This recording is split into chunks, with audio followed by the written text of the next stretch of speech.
Saya Monica Ardella dengan NIM H04200050 akan menjelaskan materi mengenai komunikasi verbal. Komunikasi verbal yaitu penyampaian makna dengan menggunakan kata-kata. Komunikasi verbal dapat berupa oral atau dengan lisan dan written atau dengan tulisan.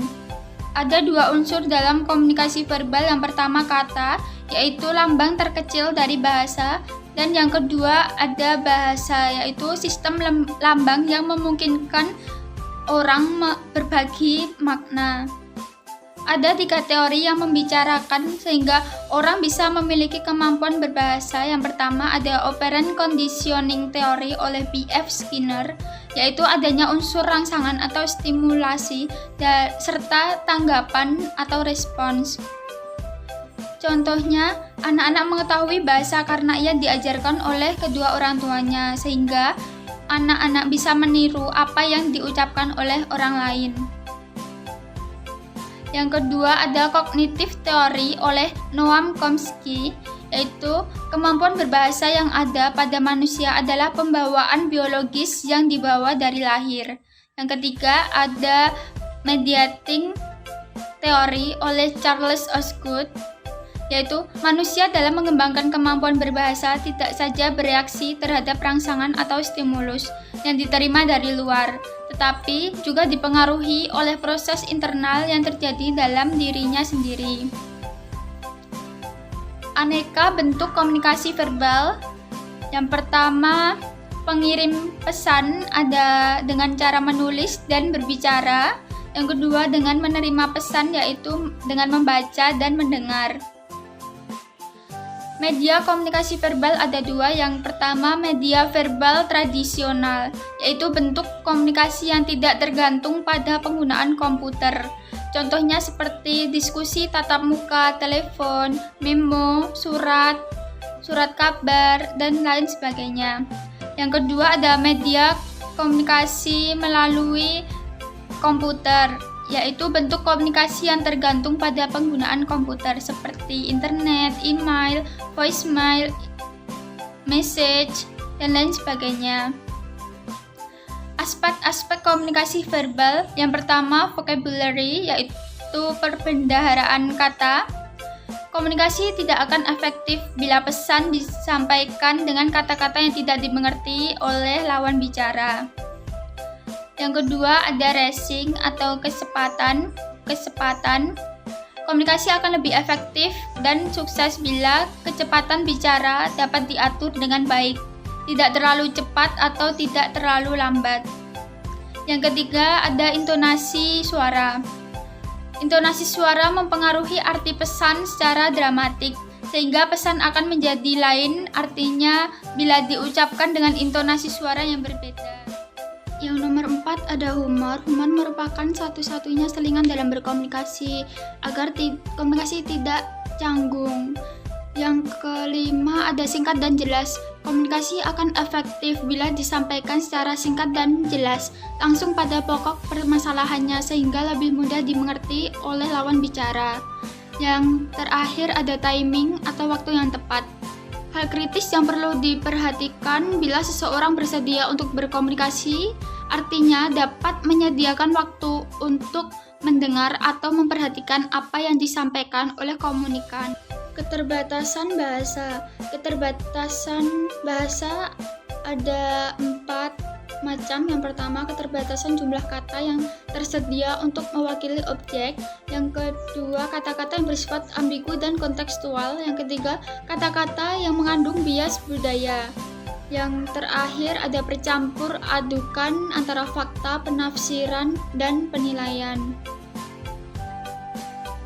Keterbatasan makna kata ada 4. Yang pertama, makna muncul dari hubungan khusus antara kata dengan manusia. Kedua, tidak ada hubungan langsung atau alamiah antara referensi objek dengan simbol kata yang digunakan untuk mempresentasikannya. Makna tidak melekat dalam kata-kata, tapi kata-kata membangkitkan makna dalam pikiran seseorang.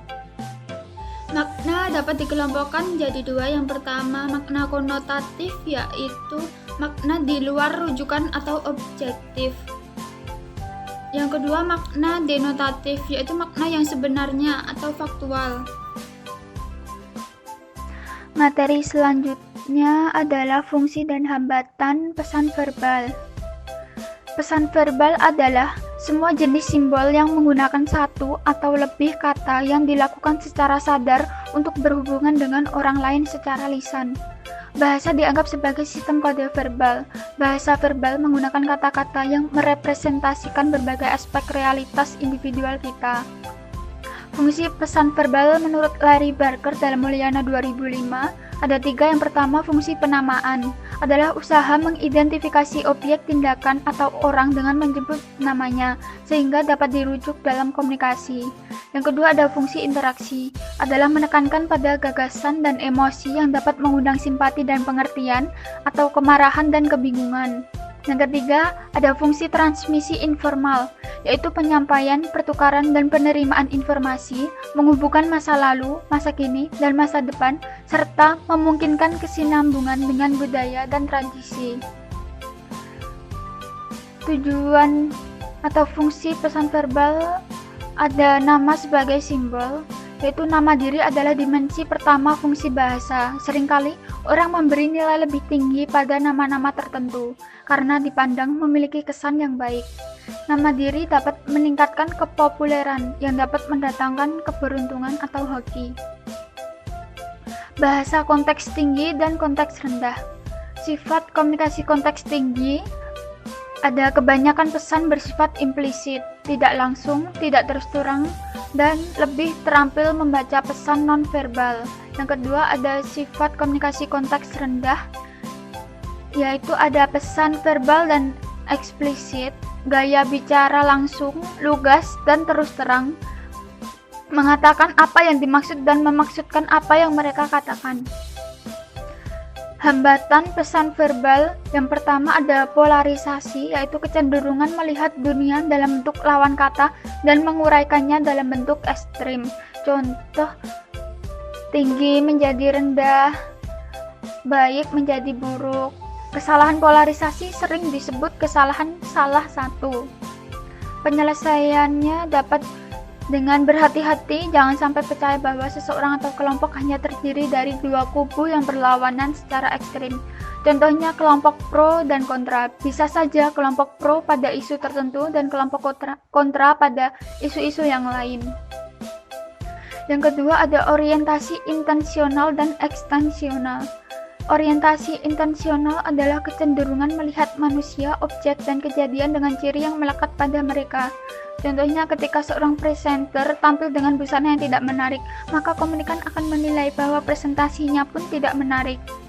Yang kedua ada orientasi ekstensional adalah kecenderungan memandang objek, manusia, dan kejadian terlebih dahulu baru memberikan label. Contohnya bila kita melihat orang sedang melakukan presentasi, kita sebaiknya pahami dan lihat hasil presentasinya dulu baru kita membentuk kesan terhadap orang tersebut. Yang ketiga, ada kekacauan karena menyimpulkan fakta secara keliru. Yang pertama, hambatan pengamatan sekilas sering dinamakan implikasi pragmatis, diperoleh dari kesimpulan dan bukan fakta.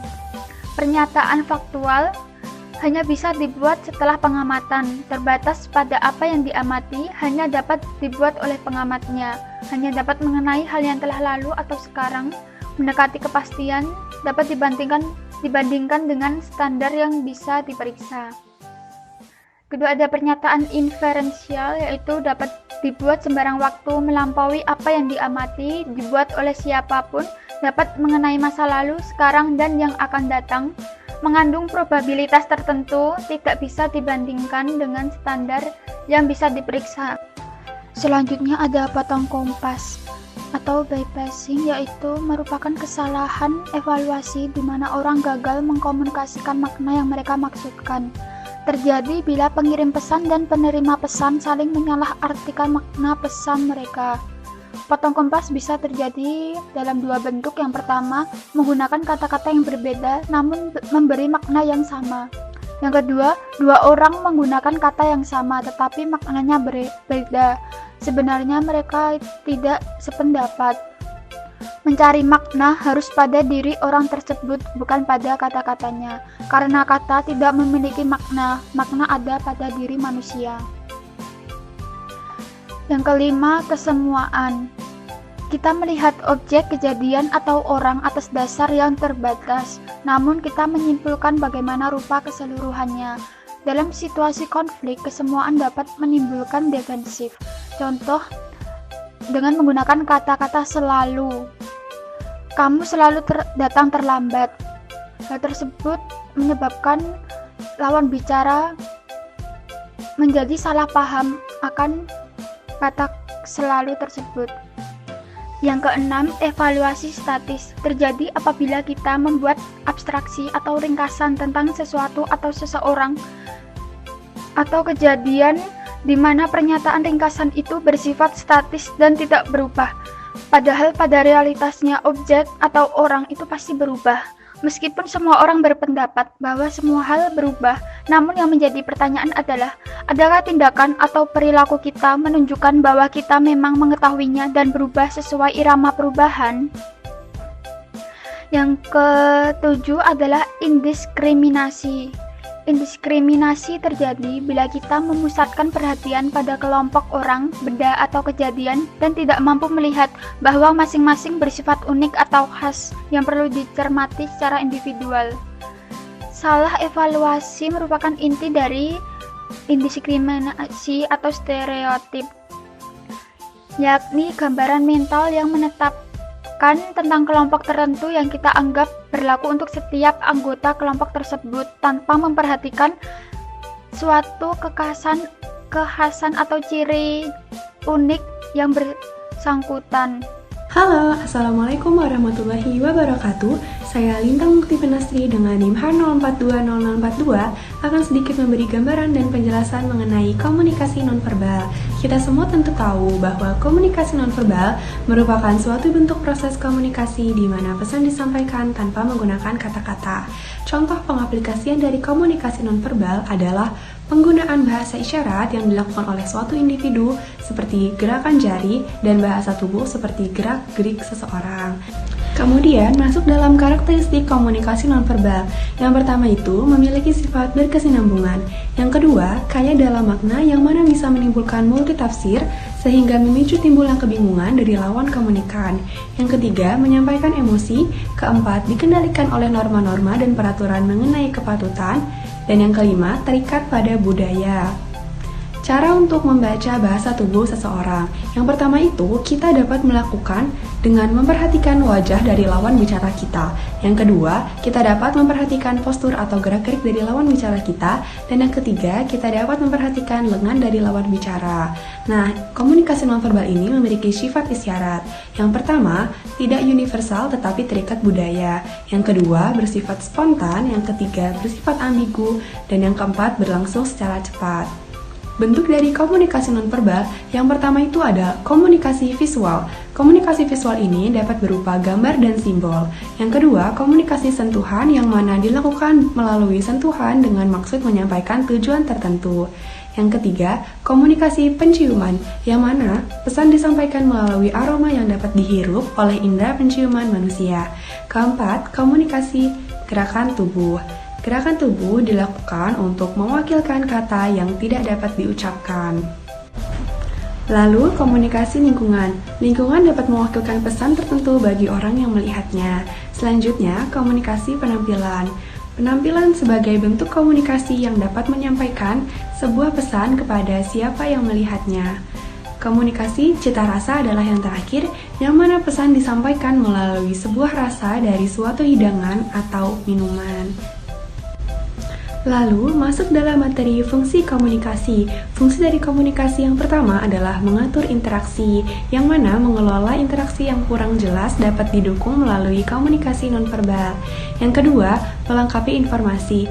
Ini menggunakan isyarat untuk mengulangi perkataan atau dapat memperjelas suatu percakapan. Yang ketiga, menyajikan sebuah citra. Seorang individu berusaha merepresentasikan dirinya melalui penampilannya. Fungsi dari komunikasi nonverbal yang keempat adalah mengekspresikan dan menyembunyikan emosi atau perasaan.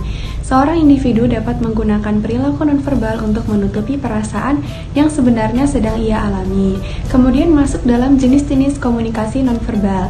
Yang pertama ada komunikasi objek. Orang sering dinilai dari jenis pakaian yang digunakannya, walaupun ini dianggap termasuk salah satu bentuk stereotip. Misalnya, orang sering lebih menyukai orang lain yang cara berpakaiannya menarik. Ada beberapa hambatan dalam komunikasi nonverbal. Yang pertama, hambatan budaya.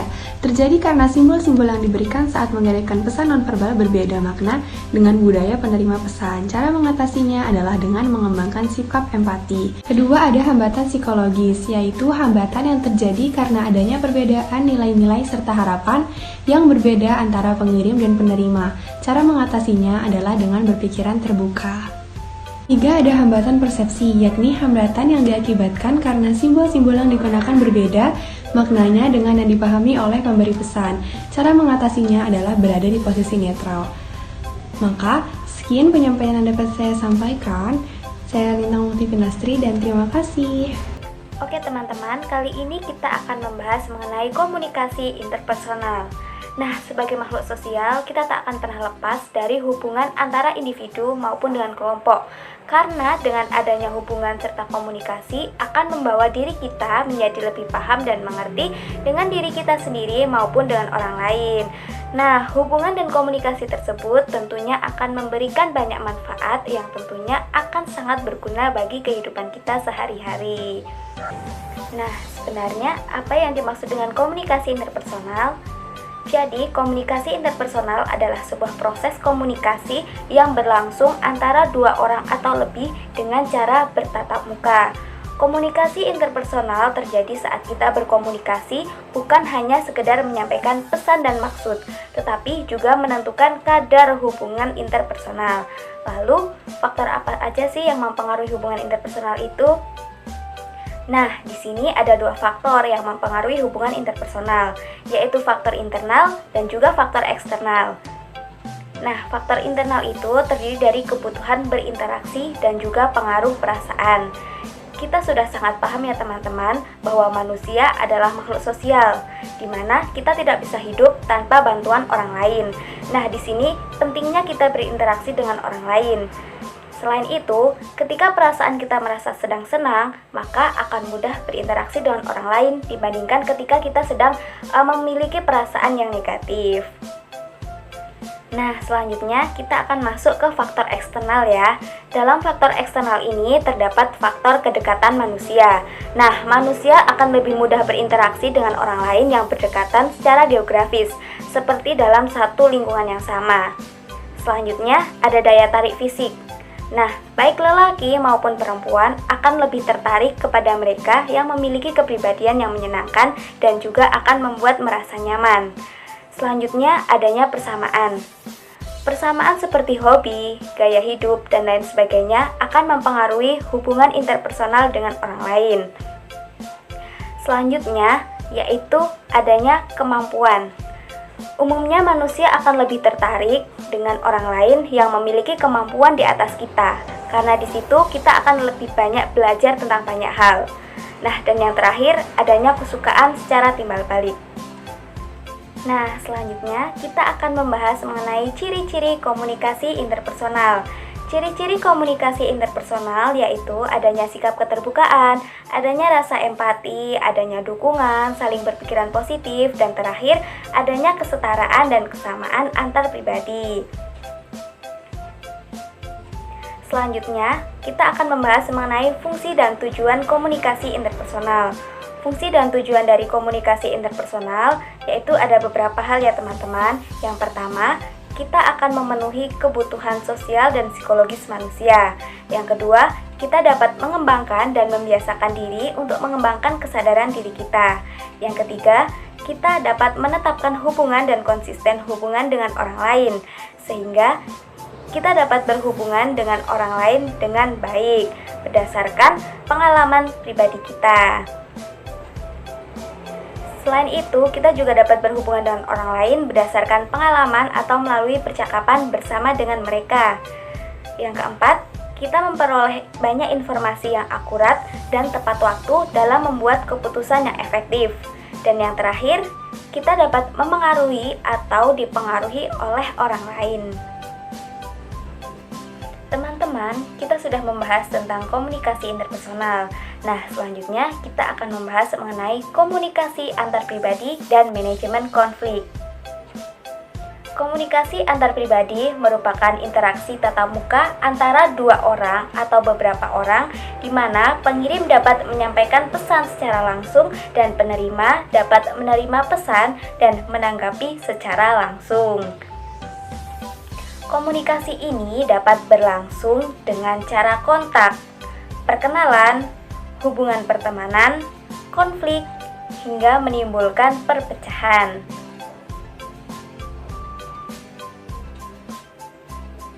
Manfaat dari komunikasi pribadi umumnya hampir sama dengan komunikasi yang lain, yaitu 1.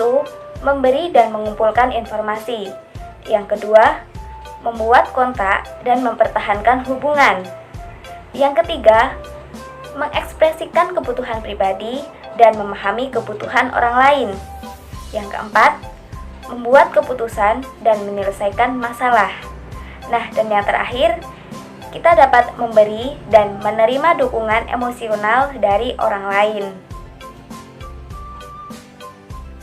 Teman-teman, kita sudah tidak heran bahwasanya dalam komunikasi antar pribadi kita sering menjumpai adanya konflik. Nah, konflik dapat diartikan sebagai kesalahpahaman, ketidakcocokan pengertian, atau adanya emosi antar individu atau dengan kelompok yang dapat mengakibatkan timbulnya pertentangan dan juga permusuhan. Nah, secara tradisional, konflik dipandang sebagai hal yang negatif karena konflik dapat merusak hubungan antar manusia, sehingga konflik ini harus dihindari. Namun, jika dilihat dari hubungan antar manusia, konflik merupakan gejala natural yang layak untuk dihadapi. Berbeda lagi dengan pandangan interaksionis, bahwa konflik dipandang sebagai suatu hal yang positif, karena konflik merupakan hal baik yang sangat menguntungkan. Bagi organisasi, konflik bisa memacu semangat para anggotanya agar dapat memunculkan ide dan meningkatkan kreativitasnya. Teman-teman, selanjutnya kita akan membahas mengenai sumber-sumber konflik. Nah, konflik dapat bersumber dari lingkungan, pribadi, komunikasi, dan juga struktur. Adanya perbedaan bahasa, salah mengartikan kalimat, dan juga kurang lengkapnya informasi dapat menimbulkan konflik. Dari segi struktural, adanya perebutan kekuasaan, pencitraan di depan atasan, dan saling ketergantungan juga dapat menimbulkan terjadinya konflik. Selain itu, adanya perbedaan nilai-nilai budaya dengan lingkungan, serta dengan tujuan kita juga dapat menimbulkan konflik secara pribadi. Konflik memang sering terjadi, dan itu sulit untuk dihindari. Lalu, bagaimana cara yang tepat untuk mengatasi konflik? Nah, strategi mengatasi konflik dalam diri individu sangat diperlukan, seperti menciptakan kontak dan hubungan dengan orang lain, menumbuhkan rasa percaya dan penerimaan dengan orang lain, menumbuhkan kemampuan dan kekuatan dalam diri kita sendiri, menentukan tujuan kita, mencari alternatif penyelesaian yang sesuai, dan juga merencanakan jalan keluar merupakan hal yang tepat untuk mengatasi konflik. Nah, mungkin itu ya teman-teman yang dapat saya sampaikan. Selanjutnya kita akan beranjak ke bab berikutnya. Halo, Assalamualaikum warahmatullahi wabarakatuh. Perkenalkan, nama saya Arya Duta Mardika, NIM H042013. Materi yang ingin saya sampaikan tentang pola kendali komunikasi. Pengertian pola kendali komunikasi adalah keahlian atau kecakapan komunikator untuk mengendalikan lingkungannya melalui pesan-pesan kendali. Fungsinya adalah mampu memprediksikan respon dari komunikator yang lain. Pengendalian lingkungan merupakan salah satu fungsi komunikasi. Cara manusia menggunakan kendali itu berbeda-beda. Kebanyakan orang mampu untuk menyusun banyak strategi ke dalam perbendaharaannya, tetapi tetap bergantung kepada metode-metode kendali tertentu dalam situasi antar pribadi. unsur-unsur pola kendali komunikasi menurut Miller dan Steinberg dibagi menjadi dua unsur, yaitu unsur tetap dan unsur tidak tetap. Pertama, unsur tetap. A. Semua orang perlu atau membutuhkan respon yang diinginkan dari pihak lain. B. Para komunikator saling bergantung kepada satu sama lain untuk mendapatkan respon yang diinginkan. C. Prosedur-prosedur kendali untuk mendapatkan jawaban yang diinginkan dipelajari dalam situasi sosial dan penerimaannya bergantung kepada keberhasilan mereka dalam memperoleh jawaban-jawaban yang diinginkan. D. Perilaku-perilaku dari orang-orang yang mengendalikan dan orang yang memberi respon membentuk hubungan saling ketergantungan secara transaksional. Unsur tidak tetap. Unsur tidak tetap antara lain: A. Prosedur-prosedur kendali yang spesifik adalah yang diberi imbalan dan diterima. B. Tipe-tipe yang ingin dihubungkan dengan perilaku-perilaku yang diberi imbalan. C. Situasi-situasi yang memerlukan perilaku tertentu dan memberikan imbalan-imbalan tertentu. Strategi kendali komunikasi. Pengertian strategi kendali komunikasi adalah pola-pola kendali komunikasi yang terdiri dari banyak strategi kendali komunikasi. Strategi-strategi tersebut mengalami proses uji coba yang sederhana.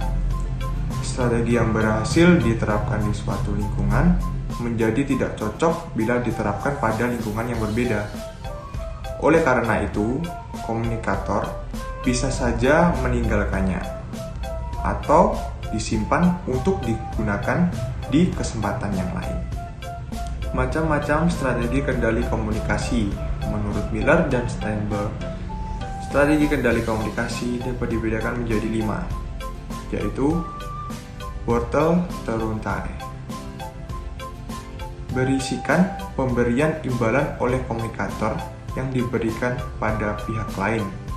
Tujuan dari strategi ini adalah agar komunikator dapat meningkatkan probabilitas untuk memperoleh respon yang diinginkan dengan memberikan imbalan. Imbalan tersebut dapat berupa objek nyata seperti perhiasan, uang, piala, dan makanan. Selain itu, juga dapat berupa objek kiasan atau pesan simbolik seperti "hebat kamu" dan "wah, Anda orang beruntung di dunia". Mempunyai dampak pada psikologis maupun sosial di individu. Karena jika strategi ini terus-menerus dilakukan, akan mendapat respon mengubah pola pikir seseorang terhadap komunikasi tersebut dalam perspektif psikologi dan sosial. 2. Pedang tergantung. Strategi ini didasarkan pada asumsi bahwa komunikator akan mengulang perilaku yang menyebabkan diberinya imbalan. Komunikator yang hendak mengurangi probabilitas respon yang tidak diinginkan akan berlindung pada strategi pedang tergantung. Strategi ini merupakan hukuman. Seorang komunikator bisa dihukum pihak lainnya supaya orang itu mengurangi atau membatasi perilaku-perilaku yang tidak disukai oleh yang memberi hukuman. 3. Ada katalisator. Komunikator mencoba memancing respon yang ia inginkan, tetapi sebaliknya, bukan memberikan imbalan atau ancaman hukuman. Komunikator sekedar mengingatkan kepada yang bersangkutan akan suatu tindakan atau perubahan yang agaknya bisa diterima dan diinginkan oleh yang bersangkutan. Metode ini bergantung kepada keefektifan menjadikan individu berperilaku dengan cara berinisiatif diri tanpa memberikan imbalan atau hukuman baginya. 4. Kembar siam.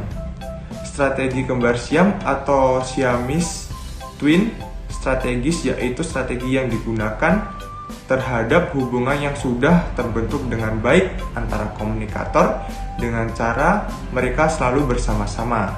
Strategi kembar siam bukan untuk menciptakan hubungan yang diinginkan, melainkan merupakan hasil dari semacam hubungan yang sudah ada, sudah terbentuk karena adanya ketergantungan satu sama lain untuk mendapatkan kepuasan pribadi.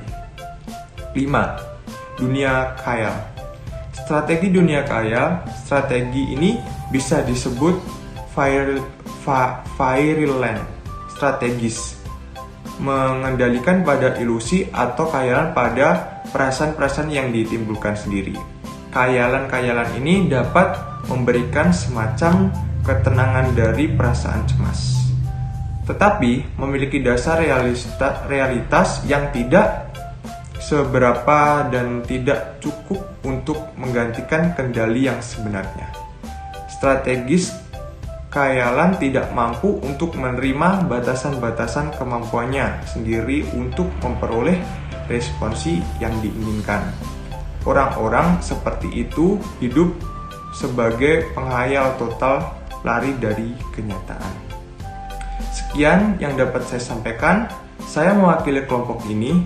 Ada kurang lebihnya kami minta maaf dan semoga bermanfaat. Terima kasih.